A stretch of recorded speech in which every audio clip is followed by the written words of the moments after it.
In January 2019, WeWork was the most valuable startup in the United States. It was valued at $47 billion. That is more than Ford, that is more than FedEx, that is more than Airbnb. They were opening a new office location somewhere in the world every single day. They were the largest private tenant in New York City. They were the largest private tenant in London. Their CEO, Adam Neumann, was flying around the world in a $60 million Gulfstream jet. He told people that WeWork was not just a real estate company. He said it was a state of consciousness. He said they were going to elevate the world's soul. He even said he wanted to be president of the world. Investors believed him. SoftBank, the largest technology investor on the planet, gave him billions of dollars to spend however he wanted. But just 9 months later, the party was over. In September 2019, the company tried to go public. And when they showed the world their financial books, the world gasped. They were losing $219,000 every single hour. Every hour of every day. The $47 billion valuation evaporated in 6 weeks. Adam Neumann was forced to resign. Thousands of employees lost their jobs. The stock is now worth zero. How did a company that just rented desks become a $47 billion hallucination? This is not a story about technology. This is a story about a cult of personality. This is the story of how one man charmed the smartest investors in the world into giving him the keys to the bank vault and then set the money on fire. Adam Neumann was born in Israel. He grew up on a kibbutz. Kibbutz is a communal living settlement. Everyone lives together. Everyone eats together. Everyone shares everything. This experience shaped his entire philosophy. But Adam did not want to be a farmer. He wanted to be rich. He moved to New York City in 2001. He was tall, handsome, and incredibly charismatic. He could sell ice to an Eskimo. But his first business ideas were terrible. He tried to invent a collapsible high heel for women. It failed. He tried to start a baby clothing company called Crawlers. The idea was baby clothes with knee pads so it would not hurt when they crawled. The slogan was just because they do not tell you does not mean they do not hurt. It was a disaster. But then he met Miguel McKelvey. Miguel was an architect. He was quiet and thoughtful, the opposite of Adam. They were working in the same building in Brooklyn. They noticed that the building was mostly empty. They had an idea. What if we rent the empty space, divide it into small offices, and rent it to freelancers? They convinced the landlord to let them try. They called it Green Desk. It was an eco-friendly co-working space. It was a massive hit. They filled it immediately. But Adam wanted more. He did not want to be just a landlord. He wanted to build a brand. So they sold their share of Green Desk and started a new company in Soho. They called it WeWork. It was 2010. The economy was crashing. Freelancers needed cheap space. It was the perfect timing. Here is the genius of Adam Neumann. He realized that real estate companies are boring. Investors value real estate companies at 10 times their earnings, but technology companies are exciting. Investors value technology companies at 50 or 100 times their revenue. So Adam told everyone that WeWork was a technology company. He said we are a physical social network. He said we are the operating system for physical space.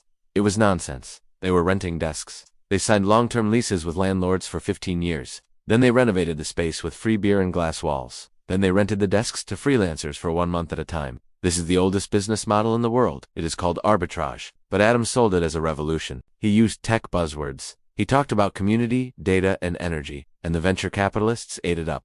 Benchmark, one of the most famous VC firms, invested. They were the early investors in eBay and Uber.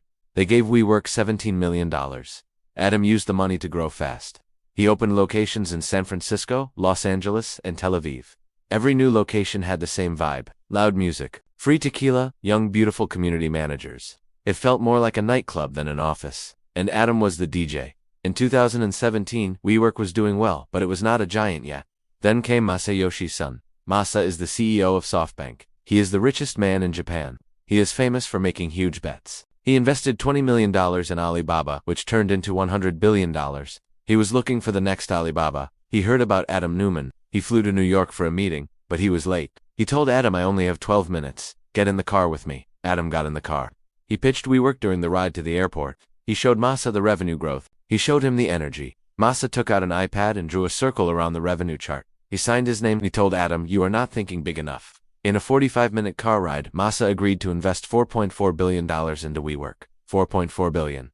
He told Adam to be crazy. He said, in a fight between a smart guy and a crazy guy, the crazy guy wins. Adam took this advice literally. With SoftBank's money, Adam went crazy. He started spending money like it was water. He bought a $60 million private jet. He bought massive estates in the Hamptons and California. He invested in a wave pool company. He invested in a superfood company founded by a surfer named Laird Hamilton. Inside the company, the culture was toxic. It was a party culture. They had a mandatory summer camp for employees every year. They called it summer camp. Thousands of employees would fly to a field in England or upstate New York. It was 3 days of drinking and music. Adam would go on stage and give speeches that sounded like sermons. He would talk about changing the world, then he would party until sunrise. Employees were expected to work 14-hour days. They were paid very little, but they were given stock options. They were told those options would make them millionaires one day.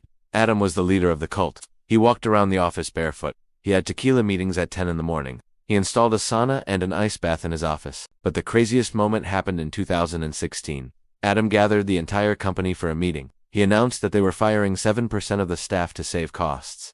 It was a somber moment. People were crying. Then, immediately after firing people, waiters came out with trays of tequila shots. And then, a member of Run DMC came on stage and performed a private concert. The employees were confused. They were drinking tequila while their friends were packing up their desks. It showed how disconnected Adam was from reality. By 2019, WeWork needed more money.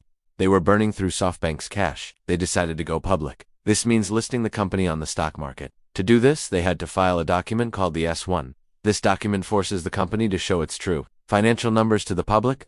For years, Adam had been telling people they were profitable. On August 14, 2019, the S-1 was released. It was a disaster. The first sentence was dedicated to Adam. It said, "We dedicate this to the energy of we." Then came the numbers. In 2018, they lost $1.9 billion on revenue of $1.8 billion. That means for every dollar they made, they lost $1.10. But the most ridiculous part was a metric they invented. They called it community-adjusted EBITDA. EBITDA is a standard way to measure profit. But WeWork decided to subtract all the real costs like marketing, rent, and building expenses. Financial analysts laughed at it. They said, "This is not a real number. This is make-believe." Then people started reading the fine print. They found out that Adam Neumann had been making money off the company personally. He owned buildings that he leased back to WeWork. He was the landlord and the tenant. He had taken out loans from the company at low interest rates, but the biggest scandal was the trademark. In the S-1 filing, there was a small paragraph that shocked Wall Street. Adam Neumann had trademarked the word "we," then he sold the rights to the word "we" to his own company for $5.9 million. Think about that. He was the CEO. He decided the company should change its name to the We Company, and then he charged the company $6 million to use the name he already owned. It was greed on a level nobody had ever seen. Investors were furious. They said, "We are not buying this stock." The valuation started to crash. It went from $47 billion to $20 billion, then to $15 billion, then to $10 billion. SoftBank panicked. They realized that if the IPO failed, the company would run out of cash in weeks. They had to do something. On September 24, 2019, the board of directors met. They told Adam Neumann he had to go. He had lost the trust of the market. Adam tried to fight it, but even his biggest supporter, Masayoshi Son, turned against him. Adam stepped down as CEO, but he did not leave empty-handed. SoftBank had to pay him to leave so they could save the company. They gave him an exit package worth nearly $1.7 billion. He got a consulting fee of $185 million.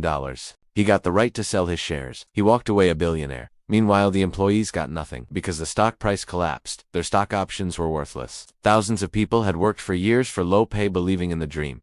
They were fired with almost no severance. Adam was surfing in the Maldives while his employees were filing for unemployment. After Adam left, SoftBank tried to fix the mess. They put in new management. They closed down the schools Adam had started. They sold the private jet. They stopped the free beer. But the business model was fundamentally broken. Then came the pandemic in 2020.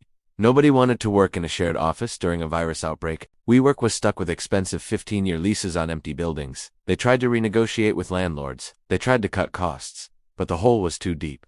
On November 6, 2023, WeWork filed for Chapter 11 bankruptcy. The stock, which was once worth hundreds of dollars, was trading for pennies. The company that was worth $47 billion was officially worthless. Adam Neumann is trying to make a comeback. He started a new real estate company called Flow, and believe it or not, venture capitalists gave him $350 million.